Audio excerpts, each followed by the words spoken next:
Hello everyone, आज का lecture बहुत ही इंटरेस्टिंग होने वाला है।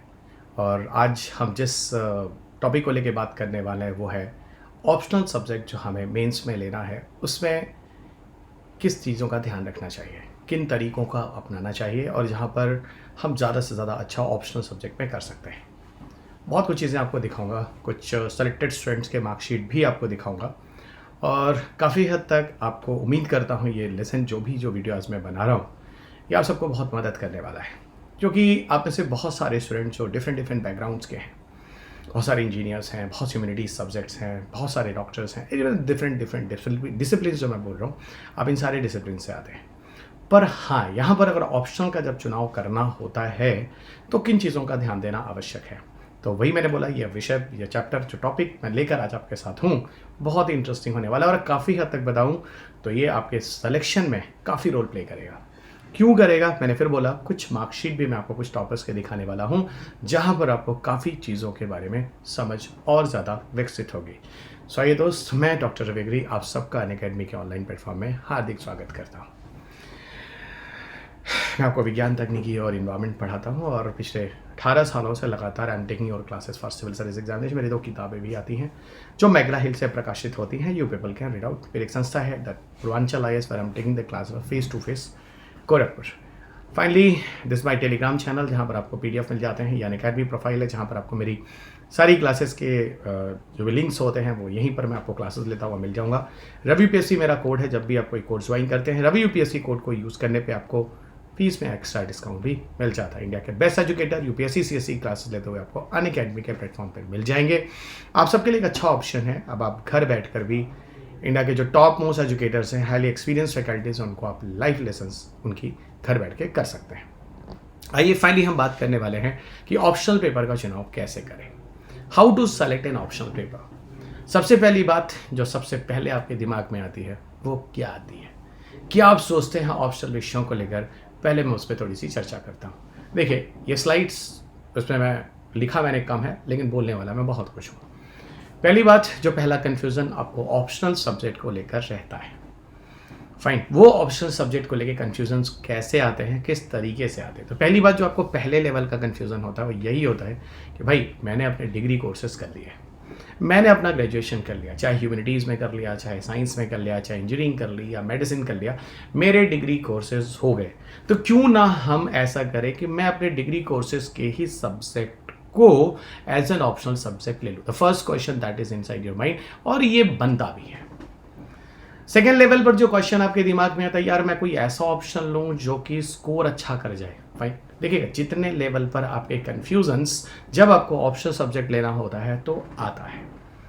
थर्ड लेवल ऑफ कंफ्यूजन्स में, यार मैं जो सब्जेक्ट ले रहा हूँ उसमें मन नहीं लग रहा, बड़ा बोरिंग सब्जेक्ट है, इंटरेस्टिंग होना चाहिए जिसमें मैं अपना अधिक से अधिक समय और अधिक से अधिक ऊर्जा दे सकूँ।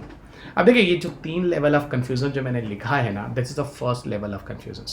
सबसे पहले जो आपके दिमाग में होता है ऑप्शनल सब्जेक्ट को लेकर वो यही होता है। आप ऐसे काफ़ी स्टूडेंट्स खुद देखते हैं, हाँ सर मैंने अपनी पूरी ज़िंदगी इस सब्जेक्ट को दी, अब मैं उसे कैसे छोड़ दूँ। सर ये सब्जेक्ट स्कोरिंग बहुत ज़्यादा है तो मैं इसे क्यों ना लूँ, और सर इसमें बड़ा मज़ा आता है पढ़ने में तो मैं यही ले लेता हूँ। तो देखिए, मैंने आपको तीनों बातें 3 तरीके से बताने की कोशिश की है और तीनों लेवल पर आपके दिमाग में कंफ्यूजन शुरू हो जाता है। हो सकता है आपने जिसमें डिग्री कोर्सेज किए हों वो आपको ऐसा दिख रहा हो उसमें स्कोरिंग ना हो, और हो सकता है जिसमें स्कोरिंग हो उसमें आपको इंटरेस्ट ना हो। अब ये सारी चीज़ें कभी एक दूसरे के कॉम्प्लीमेंट्री लगती हैं, कभी एक दूसरे के टोटली अपोजिट। सो हो गया ना बच्चा सबसे बड़ा कंफ्यूजन। यही सबसे बड़ा कंफ्यूजन है कि विषय का चुनाव कैसे करें। आइए धीरे धीरे आपको बताता हूँ, कुछ चीज़ें और आपको बताता हूँ। आपने कभी टॉपर्स की मार्कशीट देखी है? आपने कभी टॉपर्स की मार्कशीट देखी है? नहीं देखी है या देखी है, कोई फर्क नहीं पड़ता, इस वीडियो के लेसन में मैं आपको फिर से दिखाऊंगा। आपको पता है, अगर आप टॉपर्स की लिस्ट देखें, मैंने क्या किया, 2013 से लेकर 2021 तक के रिजल्ट्स आ चुके हैं। 2020-22 का मेंस एग्जामिनेशंस आप सब देने जा रहे हैं, बहुत अच्छी बात है। ओके, देने जा रहे हैं आप, ऐसे काफ़ी स्टूडेंट्स हैं, they are going to give the examination of 2020-22 mains examination. बहुत अच्छा, मैं आपको 2013 से 2020-21 तक यहाँ पर जितने भी टॉपर्स रहे यानी रैंक 1, उनके ऑप्शनल विषय क्या रहे हैं मैं उसकी एक लिस्ट आपको दिखाता हूँ। समझिएगा, वीडियो बहुत मज़ेदार होने वाला है और आप में से काफ़ी स्टूडेंट्स को इससे काफ़ी मदद मिलने वाली है। आपके सामने ये ऑप्शंस आते हैं। 2013 से आई हैव स्टार्टेड हियर, जहाँ पे आप 2013 में गौरव अग्रवाल से स्टार्ट कीजिए और 2020-21 द लास्ट वन इज श्रुति शर्मा। आप यहाँ ऊपर देखते चले जाइए, आपको सारे रिजल्ट देखते चले जाएंगे। ओके, यहाँ पर आपको इकोनॉमिक्स दिखती है, Gaurav Agrawal the first ranker as a optional subject, Ira Singhal as 2014 topper geography, Tina Ravi 2015 topper as a political science, 2016 topper Nandini कैर as a Kannada literature, Anudeep Durishetty is 2017 anthropology, Kanishak Kataria mathematics, Pradeep Singh 19 public administration, Shubham Kumar 2020 anthropology and 2020-21 history. मैंने क्यों ये सारे विषयों के नाम लिए? आपको सिर्फ एक ही ऐसा विषय दिख रहा होगा जो 2013 से लेके 2020 में मतलब 2021 में इन 13 से 21 तक के 9 साल के पेपर में एक एंथ्रोपोलॉजी है जहां आपको 2 बार टॉपर्स दिख रहे हैं या नहीं दिख रहे हैं। इसका मतलब ये नहीं होता है कि एंथ्रोपोलॉजी से टॉपर्स बनते हैं। सिर्फ ये बताने का मेरा सिर्फ और सिर्फ अभिप्राय यह है कि देखिए दोस्त, हर विषय में टॉपर रहा है, यहाँ तक कि लिटरेचर तक में हर विषय में टॉपर रहा है। एक ही ऐसा विषय है जिसकी पुनरावृत्ति हो रही है, वो है एंथ्रोपोलॉजी, नहीं तो हर विषय में टॉपर रहा है। तो पहली बात तो आपके दिमाग में जो पहला कंफ्यूजन है कि मैं कौन सा सब्जेक्ट लूं जो स्कोरिंग होगा, ऐसा कौन सा सब्जेक्ट लूं जिससे मैं टॉप कर सकता हूं या प्रॉपर टॉप 100 में आ सकता हूं। As an IAS officer I can get my post या जॉब्स। तो ये सारी चीज़ों के बारे में पहला तो मिथ आपका मैंने तोड़ दिया कि ऑप्शनल कोई भी हो सकता है। ऑप्शनल कोई भी हो सकता है। जो भी चीज़ें करूंगा प्रैक्टिकल प्रूफ के साथ करूंगा, और साइंस का अध्यापक हूं तो डेफिनेटली साइंटिफिक तरीकों से ही मैं अपने अप्रोच को आपको दिखाऊंगा। तो पहली चीज़ तो ये क्लियर हो गई दोस्त कि किसी भी सब्जेक्ट से टॉप किया जा सकता है, यानी किसी भी विषय से सिलेक्शन लिया जा सकता है, क्योंकि हर साल आपको कोई ना कोई विषय बदलता हुआ ही नजर आया है। मैं आपको 2013 से 21 की बात इसलिए कर रहा हूं क्योंकि यूपीएससी मेंस का जो नया पैटर्न आया है वो 2013 से ही आया है, और आज अभी कुल मिलाकर 9 ईयर्स तक के मेंस के क्वेश्चन पेपर इस नए पैटर्न पर हो चुके हैं। ओके, तो ये पहली बात रही कि आप में से ये अगर आप कहते हैं कि मैं ये सब्जेक्ट से स्कोर ज़्यादा कर सकता हूँ या वो कर सकता हूँ, वो आपकी पर्सनल बात हो सकती है। लेकिन अगर आप ये बोले कि सब्जेक्ट से ही टॉपर हो सकते हैं या उस सब्जेक्ट से हो सकते हैं, तो यहाँ पूरी तरह से गलत है, क्योंकि हर साल मुझे करीब एक ही साल है जो एक विषय मुझे सेम दिख रहा, नहीं तो हर साल मुझे 9 में हर जगह आपको विषय अलग अलग ही दिख रहे हैं। तो पहला कंफ्यूजन आपको दूर मैंने कर दिया कि इस विषय से ही टॉप किया जा सकता है, इस विषय में ही स्कोर किया जा सकता है। अब मैं आपको लिया चलता हूं कि एक बात और आपको बताऊं कि अगर आपको सेलेक्ट होना है, टॉप 100 में आना है या टॉप 1 डिजिट रैंकिंग में आनी है, तो आपको करना क्या होगा। आपके ऑप्शनल पेपर की वैल्यू बहुत ही ज़्यादा है, इतनी ज़्यादा है आपको बताऊं, शायद आप में से हर विद्यार्थी को पता होगा जो मुझे सुन रहा है। ऑप्शनल में 2 पेपर होते हैं, फर्स्ट एंड सेकंड पेपर, और हर पेपर में कितने मार्क्स होते हैं? 250 marks. 250 marks, this is the total marks जिनको पूर्णांक कहते हैं। आपको पता है इस पूर्णांक में 500 में से आपको, इसमें से जितने भी स्टूडेंट्स, आपको 5 साल के आपके मार्कशीट दिखा रहा हूँ, ध्यान रखिएगा। आप तो अनुदीप दुरुशेट्टी, श्रुति शर्मा तो अनुदीप दुरुशेट्टी, और इस 5 साल के मार्क आपको क्या दिखेगा? एक चीज़ मैं आपको दिखाऊंगा कि कोई भी टॉपर है आपके ऑप्शनल में 300 प्लस स्कोर किया हुआ है आउट ऑफ 500। ये मार्कशीट आपको आंख खोलने वाली है, इसीलिए इस ऑप्शनल सब्जेक्ट्स के इस वीडियो को लेकर आना बहुत ज़्यादा ज़रूरी था। आइए आपको दिखाता हूँ मैं, ये देखिए। This first rank of 2020-21 Shruti Sharma. Optional है हिस्ट्री, यहाँ के 2 पेपर आपको दिखते हैं, और सामने आपको 150 और 156 स्कोर होता दिखता है, यानी 306। This is out of 500 score जो कि श्रुति शर्मा को मिलता है ऑप्शनल सब्जेक्ट में। अगला आप देखिए, Shubham Kumar UPSC topper 2020 rank 1। The optional is anthropology के एक पेपर है 170, एंथ्रोपोलॉजी के सेकेंड पेपर है 150, यानी 500 में Shubham scored 320 marks, again 300 plus. आगे आइए, अगला हम आपको बताते हैं 2018, दिस इज 2019 के पेपर है प्रदीप सिंह का। अगर स्कोर देखिए तो यहाँ पर आपको सोशियोलॉजी में 171, 136, आप जोड़िए, इसको जोड़कर आपको कितना मिलता है? 171 एंड 136, 307 आराम से आपको मिल रहा है, 307, यानी फिर 300 प्लस। आगे बढ़िए, that is the marksheet of 2018। Okay, यहाँ पर आप देख सकते हैं कनिष्क कटारिया।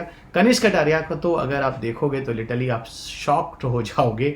कनिष्क के मैथमेटिक्स पे मार्क्स आप देखो, आपको दिख रहा होगा 170 एंड 191, यानी 361 आउट ऑफ 500। आपने इतने मार्क्स कभी नहीं देखे होंगे। ओके, इवन जो मैंने अपनी लाइफ में अभी ये 5 साल के जो मार्कशीट आपको दिखा रहा हूँ, so how much the marks that Kanishk got even score in this mains examination. Mathematics में उसने स्कोर नहीं किया उस बच्चे ने, extraordinary marks he got in this mathematics 170 191। Okay, I hope you can understand guys. 150 300 ठीक से जोड़ लो आप। 20 और 30 यहाँ 20 और 20 मार्क्स, इधर आपको 40 60 61, यानी 361 300 प्लस मार्क्स। Got it. ये आपके कुछ मार्कशीट हैं। एक और मार्कशीट मेरे पास है अनुदीप दुरुशेट्टी का भी, I like to show you guys. यहाँ पे देखिएगा एंथ्रोपोलॉजी में जो मार्क्स हैं 171 147।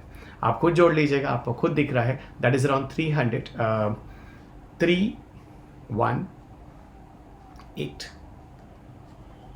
ओके, आराम से आपको दिख रहा है 318, अगेन 300 प्लस। आपको एक चीज़ तो कॉमन हो गया दोस्त कि अगर आपको ऑप्शनल चुनना है तो ये ज़रूर देख के और सोच के सुनना है, जहाँ आपको 300 प्लस मार्क्स किसी भी सूरत में आपको लाना ही लाना है। यानी ऑप्शनल आपके सिलेक्शन के लिए एक डिसाइडिंग फैक्टर 100% होने वाला है। 99% भी नहीं, 100% होने वाला है। इसलिए मैं आप सबसे निवेदन करूंगा कि ऑप्शनल को बहुत ही बारीकी के साथ, बहुत ही सूझबूझ और समझ के साथ आप ऑप्ट करेंगे। अब मैं आपको लिए चलता हूं कुछ और डिस्कशंस पे, जो कि आप सबके लिए बहुत ज़रूरी है। अब देखिए, सबसे पहले आप लोगों के दिमाग में क्या क्या चीज़ें अब आती हैं। ओके, अब जैसे काफ़ी स्टूडेंट्स ऐसे जिन्होंने कभी सोचा ही नहीं कि अभी ऑप्शनल क्या लिया जाए, यानी just they have to enter in this preparations, और अब वो they if you are not decided it to opt your degree even after opt your degree subjects as an optional paper, follow this pattern. ठीक है, देखिएगा, ध्यान रखिएगा। आप ऐसे काफ़ी बच्चों ने पहले तो यही सोच लिया भाई ऐसा करते हैं, हमने जिस सब्जेक्ट में डिग्री किया है, ओके, ग्रेजुएशन हैं या पोस्ट ग्रेजुएशन हैं, चलिए पहले उसी सब्जेक्ट को ले लेते हैं, वो हमारे लिए अच्छा है क्योंकि हमने पीछे 3 साल या 5 साल या 4 साल या 6 साल what ever I have invested in the subjects. ठीक है, और ये आपका सोच भी सही है, पहले लेवल पर आपकी सोच ऐसी होती है। तो आपको करना क्या चाहिए, और आपने अभी इस प्रिपरेशंस में अभी जस्ट एज अ बिगनर अभी आप शुरुआत कर रहे हैं। सबसे पहली बात मैं आपको बताऊंगा, आपने अगर डिग्री सब्जेक्ट कुछ ले लिया है, कुछ आपने, if you are not decided to opt your degree subject as an optional paper, ठीक है, और उस सब्जेक्ट को अगर आप लेना चाहते हैं तो ठीक है, एक ऑप्शन ये हो सकता है कि आपने डिग्री कोर्सेज के अपने ऑप्शन को ले लो, फाइन, जो आपको ये लगता है। दूसरा, आपने अभी तक कुछ नहीं सोचा है, इवन डिग्री सब्जेक्ट्स भी नहीं सोचा है या कुछ नहीं सोचा है, तो उस केस में आपको क्या करना होगा, you first have to read the general studies. कुछ दिन आप जनरल स्टडीज़ को पढ़िए, धीरे धीरे आप जनरल स्टडीज़ में देखिए आपको किस सब्जेक्ट में कितना इंटरेस्ट आ रहा है, क्योंकि ऑलरेडी जनरल स्टडीज़ में बहुत सारे डाइवर्जेंस हैं। ओके, बहुत सारे सब्जेक्ट्स हैं इनमें से, और बहुत सारे सब्जेक्ट ऐसे हैं जो एज अ ऑप्शनल सब्जेक्ट्स हैं जो यूपीएससी ने दिए हैं। तो पहला तो I suggest to all of you at least minimum 2 से 3 महीने you must have to see the general studies paper, और इसकी आप प्रिपरेशंस कीजिए, क्योंकि जब आप जनरल स्टडीज़ के 2-3 सब्जेक्ट 2-3 महीने में आप पढ़ लेंगे, आपने काफ़ी हद तक मेंस और प्रीलिम्स के पेपर भी लगा लेंगे। तो आपको ये मेंस और प्रीलिम्स के पेपर लगाने के बाद आपको ये भी धीरे धीरे समझ में आएगा कि किस सब्जेक्ट्स में आपकी जो पकड़ है वो किस हिसाब से स्ट्रांग हो रही है। अब आपके पास क्या होगा दोस्त, इस लेवल के बाद आपके पास ऑप्शंस बनने लगेंगे। चल भाई, I am just taking example, आपकी हिस्ट्री ले लेते हैं, फिर अगर नहीं चल पॉलिटिकल साइंस ले लेते हैं, या किसी का नहीं ऐसा है ना, ऐसा करते हैं कि एंथ्रोपोलॉजी देखते हैं। Got it. अब अगर आपके दिमाग में कुछ ऑप्शंस आने लगे हैं, then what will be the second level जो आपको करना होगा, क्योंकि अब आपको थोड़ा थोड़ा विषय में क्या होने लगा है, इंटरेस्ट होने लगा है। अब आपको पहले क्या करना चाहिए, यूपीएससी के लास्ट 3 साल के जो मेंस के क्वेश्चन पेपर्स हैं वो उठा लीजिए। अगर आप 2023 के लिए प्रिपरेशंस कर रहे हैं तो you must have to see your question paper mains examination at least minimum 21, 22 और 2020, है ना, 2020, ये 3 साल के पेपर तो मिनिमम पहले आप देखो। वैसे तो मैं बोलूँगा आप जितना नीचे और चले जाओ उतना अच्छा है, लेकिन मिनिमम 3 साल का क्वेश्चन पेपर आप मेंस का देखो, और मेंस का पेपर देखने के बाद अब आप रियलाइज करो क्या लिटरली आप इस तरह के क्वेश्चंस को, इनको एज अ चैलेंज लेने के लिए तैयार हो टू राइट योर आंसर्स। क्योंकि देखो, आपको वास्तविकता का पता होना चाहिए, सिर्फ इंटरेस्ट आ गया यही मैटर नहीं करता आपके सिलेक्शंस के लिए। आपके सामने किस तरह के बॉल्स फेंके जाएंगे कि आप उस तरह के बॉल्स, उस तरह के क्वेश्चंस को देखकर आप डिफेंस कर सकते हैं या नहीं कर सकते हैं। Got it. इसीलिए मैंने बोला सेकंड लेवल पर आपको जाकर पहले यूपीएससी मेंस के मिनिमम मैंने बोला 3 साल, मैक्सिमम तो आप जितना देखिए उतना अच्छा है। ओके, दूसरे लेवल फिर मैं आपको बोलूंगा, यहां पर आपके बाद देखने के बाद क्वेश्चन पेपर थोड़ा सा आपके दिमाग में और चीजें क्लियर होने लगेंगी, पिक्चर क्लियर होने लगेंगे। अब आपको जाना चाहिए यूट्यूब पे आपको बहुत तेरे टॉपर्स के टॉक मिलेंगे।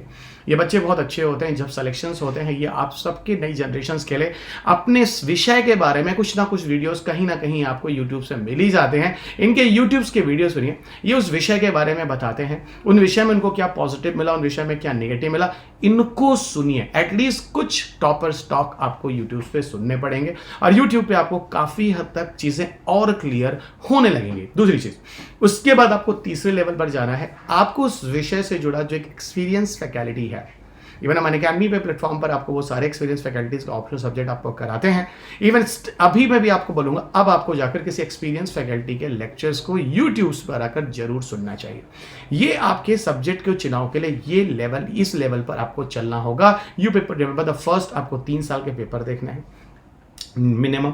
सेकंड, आपको टॉपर्स टॉप देखनी है, कम से कम 5 टॉपर्स, कम से कम। जितने ज्यादा आप देखो, यहां मैं आपको बताऊं, जितना ज्यादा आप देखोगे आपका दिमाग उतना ही ज्यादा खुलेगा, आपकी आंख उतनी ही ज्यादा खुलेगी इस विषय को लेकर। और तीसरा, एक्सपीरियंस फैकल्टीज होंगी जो इंडिया में बहुत साल से पढ़ा रही होंगी, उनके बहुत सारे वीडियोस होंगे या बहुत सारे ऐसे टॉपर्स होंगे जिन्होंने इनके बारे में बताया होगा। इन सबके लेसन्स को देखिए जो आपके लिए बहुत ज्यादा जरूरी है। आगे बढ़ते हैं। अब एक चीज और आपको बताता हूं, बहुत सारे कंफ्यूजन्स जो आपके दिमाग में ऑप्शनल पेपर को लेकर रहते हैं, उन सारी चीजों को मैंने खुद सेल्फ जनरेट किया है, पिछले 20 सालों का अपना अनुभव जो मैं आपको शेयर कर रहा हूं। यहां पर कुछ और भी स्मार्टनेस होता है जो विद्यार्थी अपनाते हैं। क्या अपनाते हैं? कुछ विद्यार्थी ये भी अपनाते हैं smartness to opt an as optional subject. Optional subject जब भी वो कभी कोई ऑप्शनल सब्जेक्ट उठाते हैं तो स्मार्टनेस को अपनाते हैं। किस तरह के स्मार्टनेस को अपनाते हैं? वो ये देखते हैं कि भाई ऐसा कोई विषय भी है क्या जिसका अच्छा खासा वेटेज जनरल स्टडीज में भी हो जाएगा। यानी कहने का सीधा मतलब, अगर हम ऑप्शनल सब्जेक्ट लेते हैं तो क्या हमें उसका कोई भी ऐसा फायदा है जो जनरल स्टडीज में भी मिल जाता है। तो यहाँ काफी बच्चे ऐसे हैं, लेकिन खासतौर से ये बच्चे ज्यादातर ऐसे बच्चे होते हैं, या तो वो शुरुआत में ही उन्होंने डिसाइड कर रखा है कि only UPSC is the aim, like Tina Dabi, उन्हें इसके अलावा कुछ और करना ही नहीं है। Then they will take the graduation subject as a political science. मैं आपको बताऊं, मैं पर्सनली डॉबी मैम से मिला हूं, अभी मैं also taking classes somewhere. Okay, मेरी उनके साथ पर्सनली मुलाकात रही है, मैंने काफ़ी डिस्कशंस भी किए हैं टीना के केसेस में। तो मैडम ने मुझे बोला, रवि सर आप जानते हैं मैंने क्या किया टीना के केस में, मैंने देखा एक ऑप्शनल सब्जेक्ट पॉलिटिकल साइंस इतना प्यारा सब्जेक्ट था। मैं आपको एग्जाम्पल बता रहा हूँ, इन द केस ऑफ टीना डावी। मैंने बोला ना, कुछ स्मार्टनेस भी होती हैं। आप जिस एग्जाम में सिलेक्शन के लिए जा रहे हैं दोस्त, यहाँ बहुत सारी चीज़ें मैटर करती हैं। ओके, सिर्फ और सिर्फ हार्डवर्क ही मैटर नहीं करता, आपका स्मार्ट वर्क भी मैटर करता है। तो यहाँ पर उन्होंने मुझे बोला, रवि सर जानते हैं आप मैंने क्या किया, मैंने ये देखा कि अगर आप पॉलिटिकल साइंस लेते हैं तो जीएस पेपर 2 जो मेंस एग्जामिनेशन है, जिसमें पॉलिटिकल साइंस आईआर और ये सारे सब्जेक्ट आते हैं, गवर्नेंस, ये वाला पार्ट पूरा का पूरा जीएस पेपर 2 में हेल्प हो जाती है। Then she told me, Ravi sir जानते हैं जो एथिक्स का पेपर होता है जीएस पेपर 4, उसमें भी काफ़ी हेल्प हो जाता है। जो जीएस पेपर 1 होता है उसके हिस्ट्री वगैरह में भी काफ़ी पार्ट आते हैं, जो इंडिपेंडेंस के पहले या बाद वाले जो एक्ट वैक्ट आते हैं उसमें भी काफ़ी पार्ट कवर हो जाता है। इसके अलावा एसे में भी काफ़ी हेल्प मिल जाती है, और प्लस आपको ऑप्शनल 500 नंबर का हेल्प हो जाता है। यानी कहने का मतलब है, आप देखिए तो पॉलिटिकल साइंस का स्मार्टनेस क्या है, ये एक ऐसा विषय है जो आपको कई विषयों में हेल्प दे देता है। लेकिन फिर भी मैंने बोला ऐसा तो है नहीं कि अगर आप इधर के सारे टॉपर्स को देखो तो सारे के सारे टॉपर्स जो है वो पॉलिटिकल साइंस ले रहे, नहीं ऐसा भी नहीं है। लेकिन यहां पर कुछ स्मार्टनेस भी लिया गया। आप अगर देखो मेरे हिसाब से यहां पर पीछे के 9 सालों में तो पॉलिटिकल साइंस भी लेता हुआ सिर्फ एक ही स्टूडेंट दिखता है, दैट इज द टीना डावी। बट स्टिल, क्योंकि मेरी पर्सनली मुलाकात है, मैं आपको कहता हूं ये सारी चीजें भी जिन्हें हम कहते हैं होशियारी और समझदारी, हमें अपने प्रिपरेशंस में जरूर रखना चाहिए। फाइन, अब और आगे आपको लिए चलते हैं। तो मेरे ख्याल से आपको धीरे धीरे सारी चीजें समझ में आ रही हैं, कहां पर क्या हम फायदा ले सकते हैं, कहां पर क्या हम स्मार्टनेस कर सकते हैं। और लेकिन सबसे बड़ी बात मैं आपको बताऊं, सिर्फ यही नहीं होता कि आपने अपने ऑप्शनल सब्जेक्ट को ले लिया, यह भी होता है कि आपको उस सब्जेक्ट में कितना इंटरेस्ट आ रहा है। रीजन, जब तक आपको उस विषय में इंटरेस्ट नहीं आएगा तब तक उस विषय को आप ज्यादा टाइम नहीं देंगे। और आप सबको पता है कि ऑप्शनल में आपको स्कोर नहीं करना है, ऑप्शनल में आपको एक्स्ट्रा स्कोर करना है। ओके अब यहाँ पर एक बात मैं वही बता रहा हूँ कि student have no options then they take a smart decision. यहाँ पर अगर किसी स्टूडेंट के पास कोई भी ऑप्शन नहीं रहता है तो आपको स्मार्ट डिसीजन लेना ही पड़ेगा, कुछ इस तरह के डिसीजंस। अब जैसे मैं आपको और एग्जांपल बताता हूँ किस तरह के डिसीजंस। जैसे मैं आपको बताऊँ कि स्टिल रिमेंबर मेरी हाल ही में एक स्टूडेंट से मुलाकात हुई, that is the Bushra Bano, 2020 rank 234। She is an IAPS officer. आपको बताऊं she is already earlier selected as IRTS भी रही वो बच्ची। उसके पहले आपको बताऊं कि वो SDM है यूपी कैडर में, she is N SDM also. Okay, she is SDM also. और इस बच्ची के बारे में बताऊं कि इसका जो ऑप्शनल है उसका ऑप्शनल है मैनेजमेंट। उसने बोला सर आप जानते हैं मैनेजमेंट इतना लेंथी विषय है। मैं आपको इन बच्चों के वर्ड्स अपनी तरीके से बता रहा हूँ। इस बच्ची ने बोला कि सर मैनेजमेंट इतना लेंथी विषय है बट स्टिल मैंने मैनेजमेंट ही लिया। The reason I already am married, मेरे 2 बच्चे भी हैं और मैं ऑलरेडी पोस्ट में हूँ, मैं ऑलरेडी SDM हूँ यूपी कैडर में, और मेरे पास इतना टाइम नहीं होता। तो मुझे ये लगा कि अगर मैं कोई नया विषय लूँगा तो मुझे इतना टाइम नहीं मिलेगा। Got it. तो मैं क्यों ना करूं कि मैं मैनेजमेंट को ही और अच्छा करके और मैनेजमेंट से ही एग्जाम देती हूं, क्योंकि मेरे पास टाइमिंग नहीं। तो मैंने वही बोला कि यहाँ पर बहुत सारे ऐसे ऑप्शंस भी आपके होंगे जो आपके अपने पर्सनल ऑप्शंस हो, पर्सनल आपके इश्यूज होंगे, जहां पर आपको वहां पे भी कुछ ना कुछ स्मार्ट डिसीजन देना है। जैसे मैंने टीना डाबी का एग्जाम्पल दिया, जैसे मैंने बुशरा बानो का एग्जाम्पल दिया, ये वो एग्जाम्पल्स है दोस्त। क्योंकि यहां पर मैं एक चीज और बताना चाहता हूं कि समय के साथ साथ आपको अपने हिसाब से सोचना होगा कि आपके लिए कौन सा ऑप्शन बेटर रहता है। हर ऑप्शन में हर तरीके के लोग आपको मिल जाएंगे सेलेक्ट होते हुए। Got it. कोई ऑप्शन अच्छा है, कोई ऑप्शन बुरा है, ये आप डिसाइड करेंगे, कोई और नहीं। वही कहते हैं ना, सुनना सबकी करना अपनी। आपने अगर सावधान इंडिया देखा होगा तो कहता नहीं कि नहीं कहता है, आप सबकी तरफ देखिए, ध्यान रखिए, लेकिन अपने आंख और कान हमेशा खुले रखिए। यहां पर आपको बहुत ज्यादा होशियार होने की जरूरत है। तो यहां पर मैं हर उस स्टूडेंट से बोलना चाहूंगा जो अभी अपनी प्रिपरेशन की शुरुआत कर रहा है, थोड़ा रुको, थोड़ा सोचो और थोड़ा समय लो। जल्दीबाजी करने की आवश्यकता नहीं है। मैं आपको एग्जांपल और बताता हूँ। 2016 में, आई एम वेरी श्योर 16 या 17, okay, little bit confuse, the rank number 3 मेरी पर्सनल मुलाकात है। Okay, Sachin Gupta. Got it. जब मैंने सचिन से बात की, आपको पता होगा शायद सचिन अनु जो there was a topper of 2nd 3rd rank. Okay, उस बैच में हुआ क्या था कि इसके ठीक पहले Sachin was already selected but he was in allied services, नीचे के पोस्ट पे था। Sachin was selected as it, और सचिन का उस समय that option was a public ad. सोचिएगा, सुनिएगा, ये भी मैं आपको बता रहा हूँ, हर तरह के ऑप्शंस आपके अगल बगल हैं दोस्त। ठीक है, सोचना आपको है। Me and my all the platform just to work as a supporting member to all of you. यहाँ भी देखिएगा, उस बच्चे ने क्या किया, पब्लिक एड उसका ऑप्शन था, रैंकिंग काफ़ी नीचे थी। अगले साल वो ऑप्शन चेंज करता है और एंथ्रोपोलॉजी लेता है वो बच्चा, और अगले साल ही वो रैंक 3 आ जाता है। तो मेरा कहने का मतलब है कि आप कभी ऑप्शनल को लेके बहुत ज़्यादा बायस मत होइएगा। बहुत ज़्यादा बायस इसलिए कह रहा हूँ कि अगर आप बहुत ज़्यादा बायस हो जाएंगे तो आप फंस जाएंगे। ओके, आपको ऑप्शन इस हिसाब से लेना है कि आपको ऑप्शन में 300+ स्कोर करना है। गॉट इट, 300+ स्कोर करना, और इस ऑप्शन का आपके सिलेक्शन के बाद कोई भी लेना देना नहीं है। तो वही मैं कह रहा हूं दोस्त कि ऐसे भी आपको एग्जाम्पल मिल जाएंगे जिन बच्चों ने अपने ऑप्शनल सब्जेक्ट को आइडेंटिफाई करने के बाद, गलतियां आइडेंटिफाई करने के बाद, जब उन्हें ये लग ही गया कि वो वहां पर बेटर नहीं कर सकते, देन दे स्विच ऑल्सो। लेकिन ये आपका अपना डिसीजन होना चाहिए। आई नेवर वॉन्ट कि you people should even regret in your coming life कि हम ये ऑप्शन, यही मैंने बोला कि आप कभी ऑप्शन लेके नहीं फंसेंगे। ऐसा नहीं है कि साइंस के ऑप्शन बुरे या मेडिकल साइंस बुरा है। मैं आपको एग्जाम्पल बताता हूँ। Rank number 27 Pulkit Garg. Okay, Pulkit Garg, I remember when the Pulkit got select, उसका ऑप्शन जो था उस बच्चे का, his option was a chemistry. वो मेरे ही कैंपस था, IIT दिल्ली से, ही वाज अ जूनियर, और मैं आपको बताऊँ rank 27 he score in the UPSC civil service examination 2020, और उस बच्चे के केमिस्ट्री में बहुत ज़्यादा स्कोर थे। मैं सिर्फ आपको कह रहा हूँ, चाहे आप ह्यूमैनिटी के सब्जेक्ट लें, मेडिकल साइंस लें, इंजीनियरिंग सर्विसेज लें, कुछ भी लें दोस्त, किसी भी तरह के ऑप्शन लें, ह्यूमैनिटीज़ लें, आप हर सब्जेक्ट में आपको ये ध्यान रखना है कि आप 300+ स्कोर कर सकते हैं या नहीं। और जितना ज़्यादा आप ऑप्शन में स्कोर करेंगे, आप उतना ही ज़्यादा सुरक्षित होते जाएंगे। ओके, यही इसलिए मैंने बोला आपको सचिन गुप्ता का एग्जाम्पल देने का सिर्फ यही रीज़न था। अगर आपको ऐसा लगता है कि आप उस विषय में ईमानदार नहीं हो सकते हैं, पूरी ऑनेस्टी के साथ उस पेपर को नहीं दे सकते हैं, तो लास्ट मोमेंट में ये मौका भी आपके पास होना चाहिए कि आप सब्जेक्ट को छोड़ सकें। लेकिन वहाँ पर वो आपका डिसीजन होगा, जो कि आपको लाइफ में रिग्रेट नहीं करना है कि हम ऐसा करते तो शायद आज हम ऐसा होते। तो यही सारी चीज़ें थी जो आपको बहुत ही बैलेंस में मैंने चीज़ों को दिखाया है विद एग्जाम्पल्स, किन बच्चों के साथ किस किस तरह के कंडीशंस पर। इसलिए मैं बात बोल रहा हूं क्योंकि आप सबकी कंडीशन जो मुझे सुन रहे हैं सबकी अलग अलग है। ओके, सबकी सोच अलग अलग है, सबका बैकग्राउंड अलग अलग है, सबके पढ़ने का नजरिया अलग अलग है, सब अलग अलग तरीके से पढ़कर आए हैं। तो ये सारी चीजें उम्मीद करता हूं जो मैंने आपको बोली हैं ये आपके लिए फायदेमंद होंगी। और बिल्कुल इस यहाँ नीचे आप मुझे कमेंट बॉक्स में कमेंट जरूर लिखेगा इस वीडियो में आपको ऐसा क्या है जो काफी अच्छा लगा। और अगर आप चाहते हैं, अपना मत भी देना चाहते हैं कि सर हम यहाँ पर ये भी कर सकते, तो ये भी एक अच्छा ऑप्शन है और हम ऐसा सोच रहे हैं। टाइम मिलेगा मैं नीचे आपकी बातों को जरूर सुनूंगा। मेरे जो अपने 20 वर्षों के अनुभव रहे हैं, बहुत टॉपर से मुलाकात होती रही है, उन सारी चीज़ों के जो मेरे क्लासरूम के जो बच्चे हैं जो आगे टॉपर्स भी हुए हैं, उन सबके साथ जो डिस्कशन करके मैंने देखा है कहाँ से उन्होंने चीज़ों को स्टार्ट किया है और कहाँ जाकर वो रैंकर्स बने हैं, उन सारे डिस्कशंस को मैं आपको जरूर सुनूंगा और ज़रूरत पड़ने पर उसकी रिप्लाई भी करूँगा।